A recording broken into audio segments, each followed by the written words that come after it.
بسم اللہ الرحمن الرحیم۔ السلام علیکم۔ حضرت حسین رضی اللہ عنہ کا درد انگیز خطبہ۔ حضرت حسین رضی اللہ عنہ جب دشمن کی فوج کو مخاطب کر کے متوجہ کر چکے اور عورتوں کو خاموش کر دیا تو ایک درد انگیز و نصیحت آمیز بلیغ و بے نظیر خطبہ دیا۔ حمد و ثنا اور درود و سلام کے بعد فرمایا، اے لوگو، تم میرا نسب دیکھو، میں کون ہوں، پھر اپنے دلوں میں غور کرو، کیا تمہارے لیے جائز ہے کہ تم مجھے قتل کرو اور میری عزت پر ہاتھ ڈالو؟ کیا میں تمہارے نبی صلی اللہ علیہ وسلم کی صاحبزادی رضی اللہ عنہا کا بیٹا نہیں ہوں؟ کیا میں اس باپ کا بیٹا نہیں ہوں جو رسول اللہ صلی اللہ علیہ وسلم کا چچا زاد بھائی وصی اول المؤمنین باللہ تھا؟ کیا سید الشہداء حمزہ رضی اللہ عنہ میرے باپ کے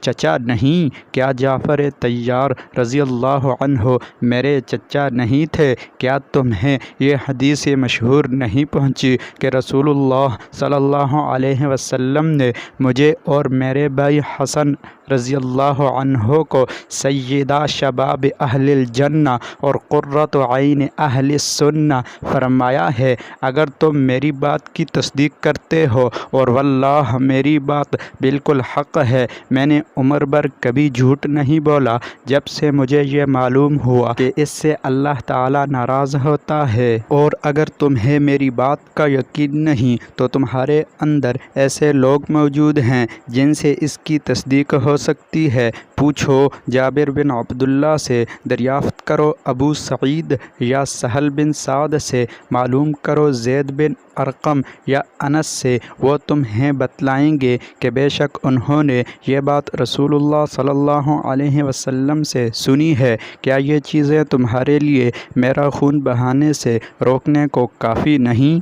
مجھے بتلاؤ کہ میں نے کسی کو قتل کیا ہے کہ جس کے قصاص میں مجھے قتل کر رہے ہو، یا میں نے کسی کا مال لوٹا ہے یا کسی کو زخم لگایا ہے؟ اس کے بعد حضرت حسین رضی اللہ عنہ نے رؤسائے کوفہ کا نام لے کر پکارا، اے شیس بن ربعی، اے حجاز بن الجراح، اے قیس ابن اشعث، اے زید ابن حارث، کیا تم لوگوں نے مجھے بلانے کے لیے خطوط نہیں لکھے؟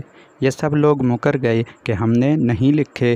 حضرت حسین رضی اللہ عنہ نے فرمایا کہ میرے پاس تمہارے خطوط موجود ہیں۔ اس کے بعد فرمایا، اے لوگو، اگر تم میرا آنا پسند نہیں کرتے تو مجھے چھوڑ دو، میں کسی ایسی زمین میں چلا جاؤں گا جہاں مجھے امن ملے۔ قیس بن اشعث نے کہا کہ آپ اپنے چچا زاد بھائی ابن زیاد کے حکم پر کیوں نہیں اتر آتے؟ وہ پھر آپ کے بھائی ہیں، آپ کے ساتھ برا سلوک نہ کریں گے۔